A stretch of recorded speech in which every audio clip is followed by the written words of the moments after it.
அறமும் யாருமே இன்றி வாழ்ந்திடும் வீட்டினில் தெய்வம் இல்லை. பாசங்கள் நேசங்கள் ஏதுமே இன்றி வாழ்ந்திடும் வாழ்க்கையோ வாழ்க்கை இல்லை.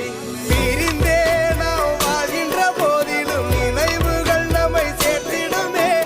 அழகாய் பூ பூத்திட வேண்டிய வேர்கள் நீர் ஈர்த்திடுமே. இன்னொரு ஜென்மம் அது கிடைத்தாலும் கூட இதுபோல் ஒரு சொந்தம் கிடைத்திடமே.